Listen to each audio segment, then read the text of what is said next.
From masked figures over flames in Iran, to a mysterious man silently staring at a camera in Ohio, entire broadcasts have been replaced with threatening messages, racy images, and fake explosions. These are more mysterious live TV interruptions. On October 8th, 2022, something shocking happened during a live news broadcast on Iran's state-run television. In the middle of the program, the feed suddenly cut away to a masked figure, then to a black screen showing a politician surrounded by flames, with a digital target placed directly over his head. This lasted for about 12 seconds. The screen also displayed photos of 4 women who'd recently died during protests.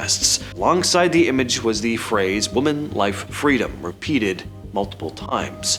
The group responsible for the interruption identified themselves as Adalat Ali, a hacktivist collective already known for leaking internal Iranian government documents before this incident. Clips of the hijacking spread almost instantly, both inside and outside Iran.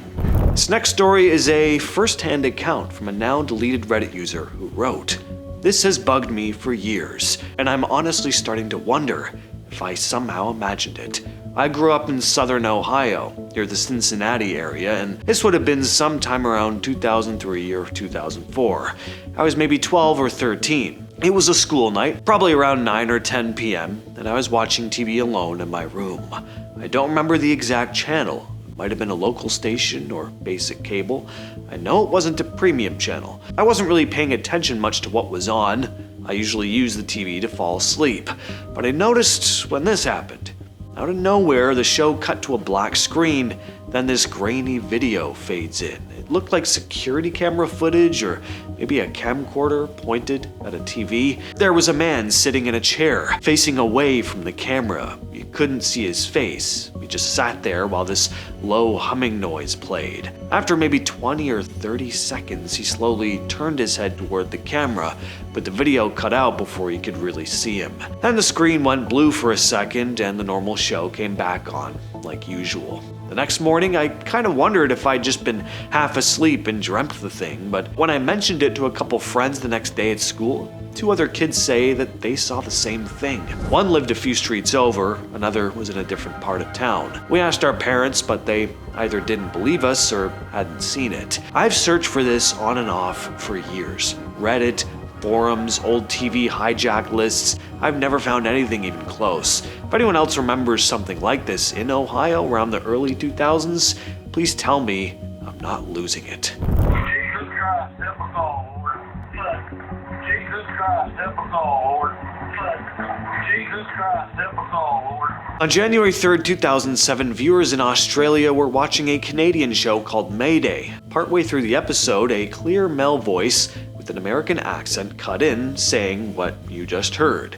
Jesus Christ, help us all, Lord. The line kept repeating over and over while the show continued, looping for about 6 minutes before it finally stopped. The channel came out later saying nothing illegal had happened.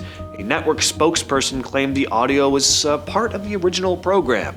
People were still super confused, of course. This just seemed like a very weak excuse. So some independent researchers looked into it and they figured it out. Turned out the voice came from a recorded news broadcast during the Iraq War, filmed on September 20th, 2005, showing a civilian truck being ambushed. How that audio ended up on an episode of a totally unrelated show 2 years later, though, that's never been explained. In early 2002, cable TV viewers in cities across China suddenly had their regular programming cut off by something completely different. It was a coordinated hijack carried out by members of Falun Gong, a spiritual group that had been heavily cracked down on by the Chinese government. The goal was to push back against the official stories surrounding a highly publicized incident from the year before. The clips accused the state of lying and called to an end to the persecution of Falun Gong. How long it lasted depended on where you were. In some cities it was over in a few minutes, in others, people reported it running for close to an hour, and in a few cases, even longer. This wasn't done remotely or through computers. The people involved physically tapped into cable broadcasting lines, which meant scouting locations, accessing equipment, and taking serious risks to pull it off. A few months later, police arrested 15 people tied to the hijack, and apparently, a bunch of them just happened to die in custody. In 1980, a cartoon called the Plastic Man Comedy Adventure Show was airing in Atlanta. And right in the middle of a commercial break, the screen suddenly cut to a still photo of a nude woman for just a couple seconds. The image had been spliced into a Georgia Forestry Commission ad. Turns out, it wasn't an accident. The station's general manager, Fred Barber, later said that 2 control operators had done it on purpose. These were the people who handled overnight sign-offs and morning startups. Apparently one of them liked splicing random stuff onto tapes as a joke.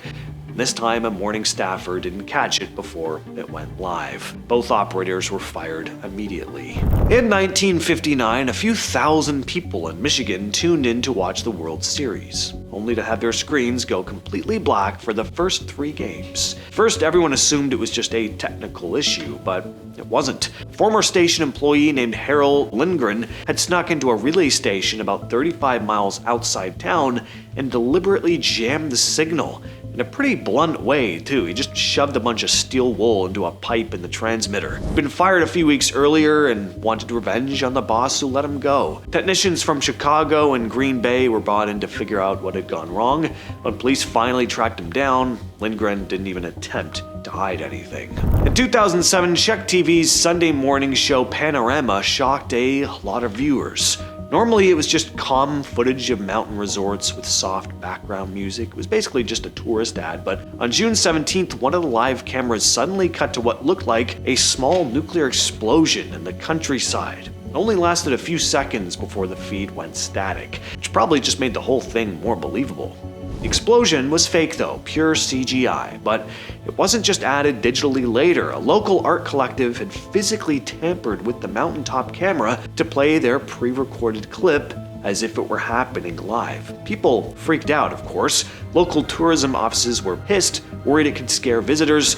Czech TV looked into taking action, but the collective behind it just shrugged and called it a social experiment. They wanted people to stop trusting everything they saw on TV, and for a few terrifying seconds, it worked. In 1987, the Playboy channel was briefly hijacked by a black screen displaying white text quoting Bible verses, instructing viewers to honor the Sabbath and repent. The Federal Communications Commission looked into it, and their investigation eventually led to a man named Thomas Haney, an engineer for the Christian Broadcasting Network. They found subtle traces in the signal that matched CBN's equipment. CBN denied having any involvement, and Haney said he didn't do it. Tests trying to recreate the hijack with the same equipment failed, but they still argued that Haney had the access and knowledge to carry this out. So he was convicted on 2 accounts related to the hijack, but cleared of interfering with another adult channel due to lack of evidence. He didn't serve time, but he did receive probation, a fine, and community service.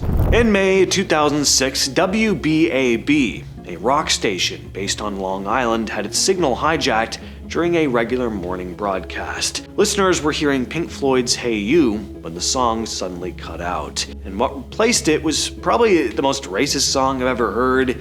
I mean, yeah, we obviously can't play this for you here. It's full of all the worst slurs, modern and old school. The song was recorded in the 60s by Johnny Rebel, who was just an openly racist American singer.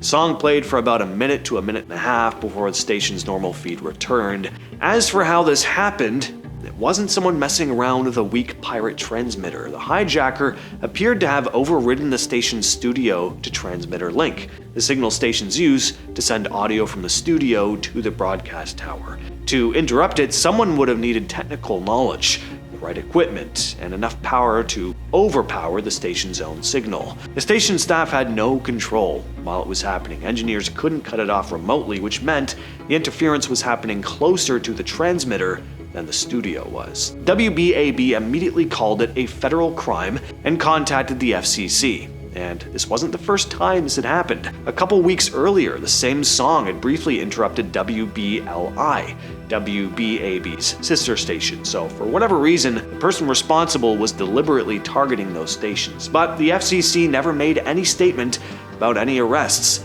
As far as anyone knows, the person responsible got away with it. With all that said, I've been your host, James. I'll catch you, yes, you specifically, next time.